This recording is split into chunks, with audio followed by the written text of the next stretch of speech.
Hello.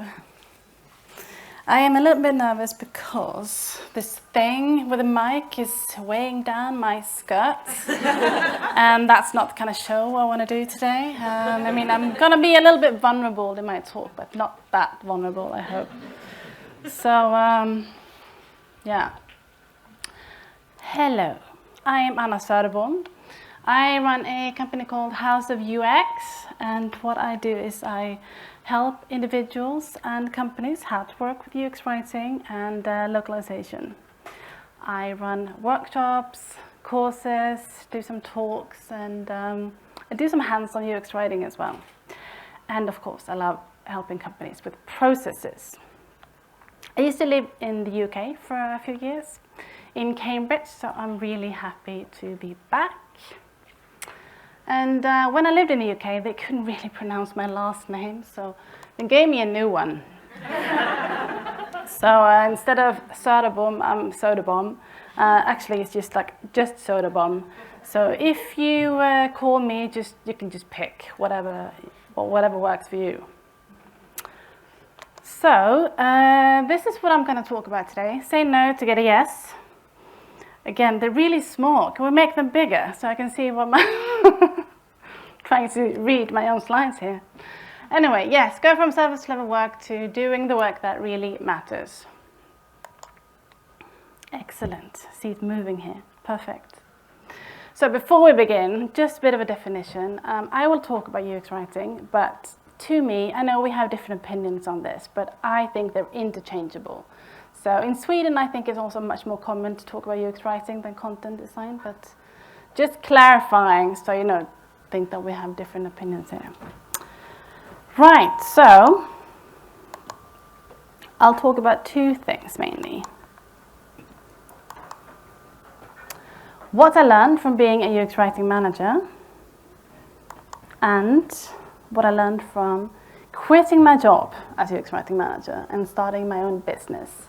And I have at least one, maybe two people from my old team here, so they can also tell me if I'm lying. Right.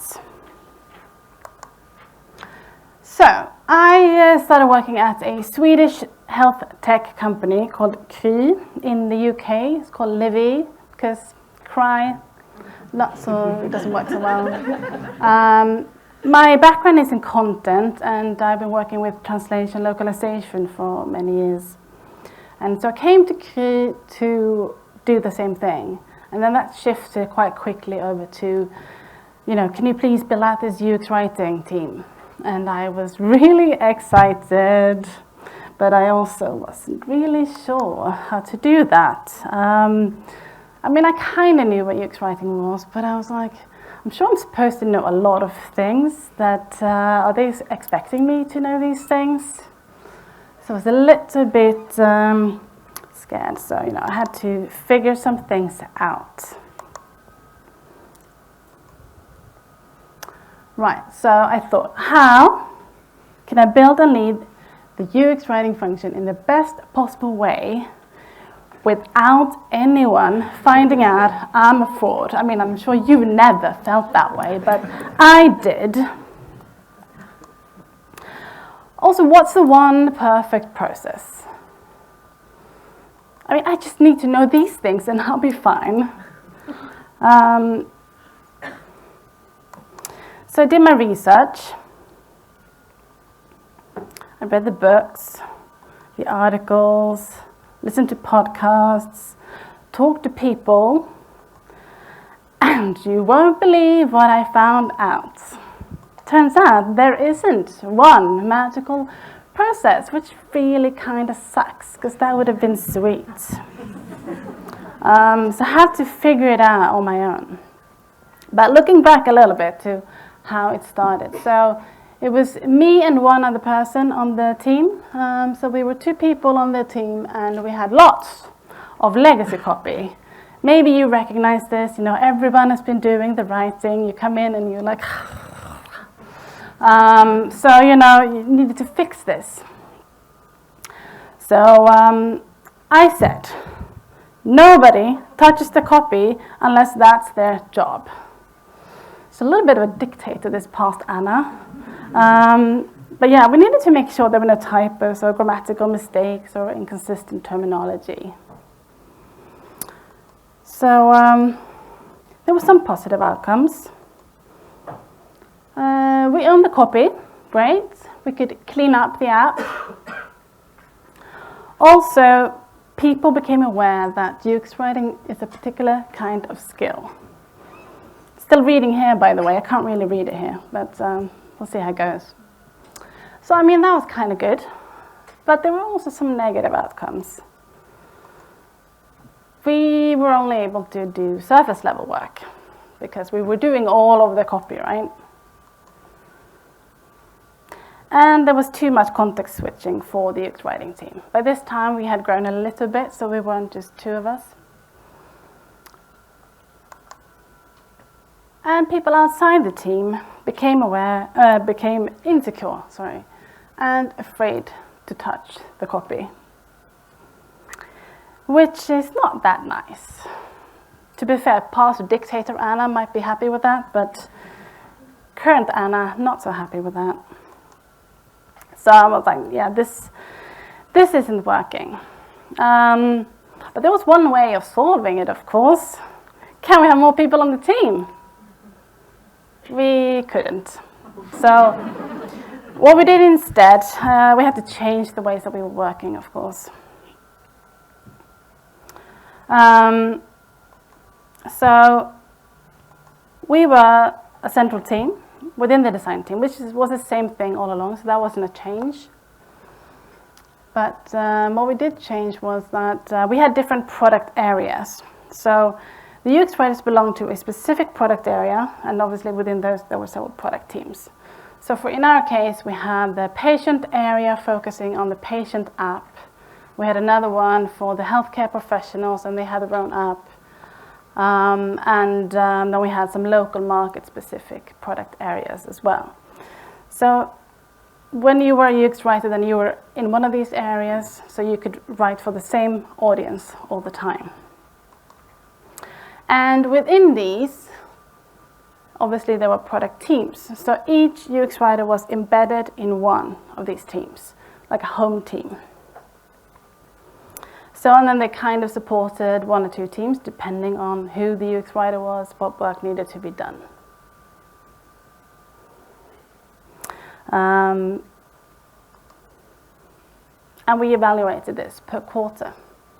So we looked at, okay, does it still make sense that this person is working this way? Should we move someone around? Is there a new team? Do we need to look at that? Any new initiatives?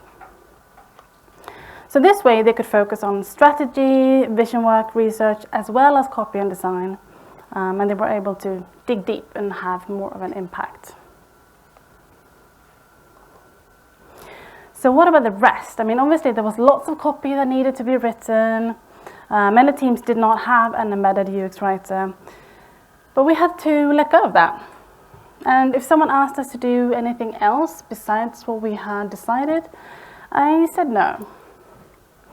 I mean, I didn't want to let go of owning the copy. I don't think anyone on the team felt really comfortable with that. But context switching and surface level work isn't that cool either.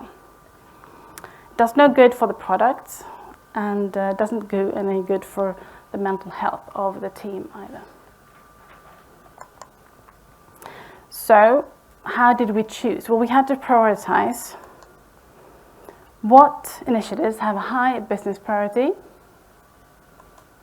and where do we think we can have the most impact as UX writers. And I don't mean just, okay, there's a lot of words on this thing, we need to work on that. It could be very few words, but maybe it's the information architecture that we need to get right. So that also has to be well thought out. That could also be a way of having impact. And what's the best fit in terms of skills and interests? Because we're all people, and we're good at different things, and we like different things, so that should also be a good match. So obviously, since we can do all of this, we shared our knowledge. New take. We wanted others to be able to do the work when we couldn't do it. So we had workshops with the design team, our colleagues, about UX writing. This is how you can do it. We also shared the guidelines. Who doesn't love a good style guide?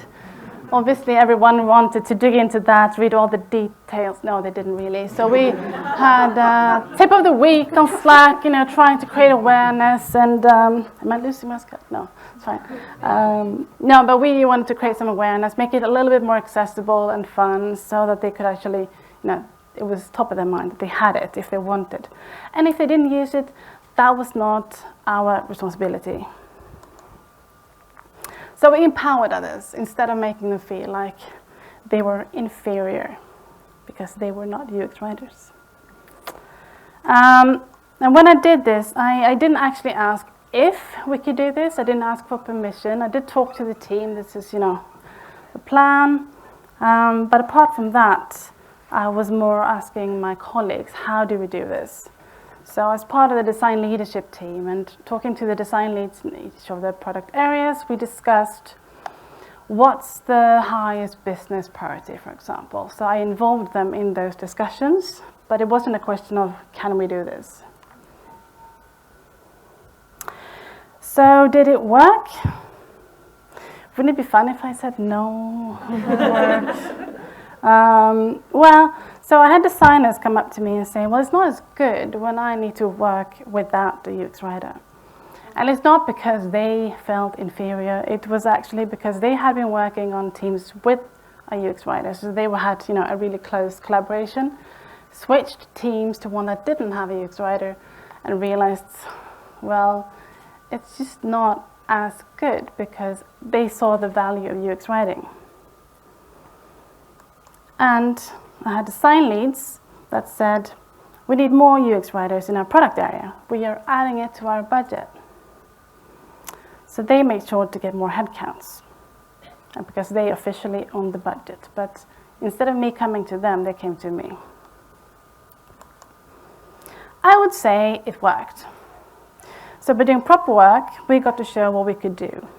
And this is what made others request our presence and ask for headcounts. So I would say I got a yes.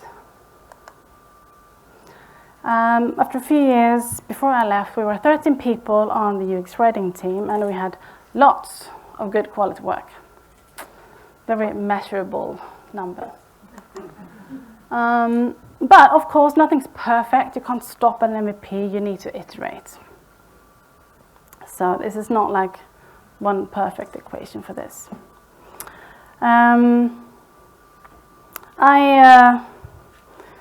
But I think that the team was in a very good state, so that's also around the time where I left Kry. So let's move over to this part, which is more about, not as much about processes as it is about being a manager, and very related to what Sarah has been talking about today as well. So not my legs. Good legs, but they are unsplashed legs. So after leaving Kry, I took a break, didn't think about work, and then I started thinking about work, and then I started my own business. And I looked back and I realized that I had been running in my head, not as much actual running, which had been a good idea to do less running in my head, but I've been trying to catch up. Not really sure what I was catching up with, but like you talked about as well, I'm gonna be at the top of my game, the perfect manager, the perfect processes, what's the right way to do this?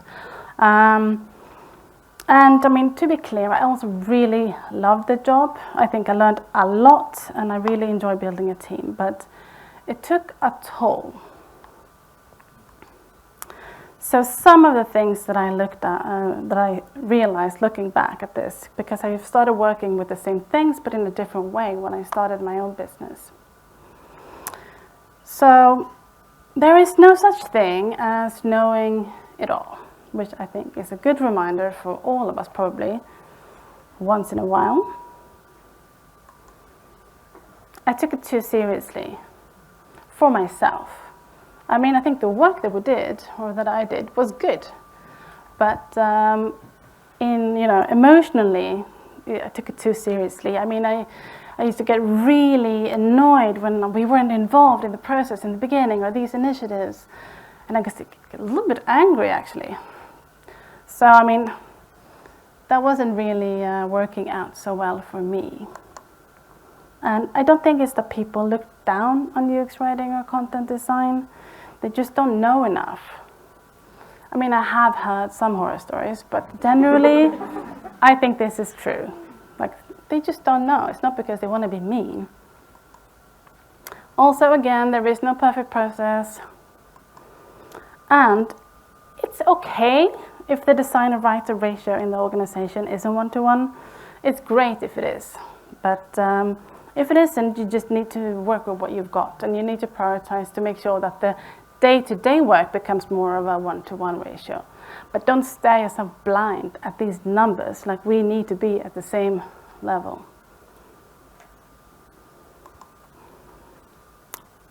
It's only work.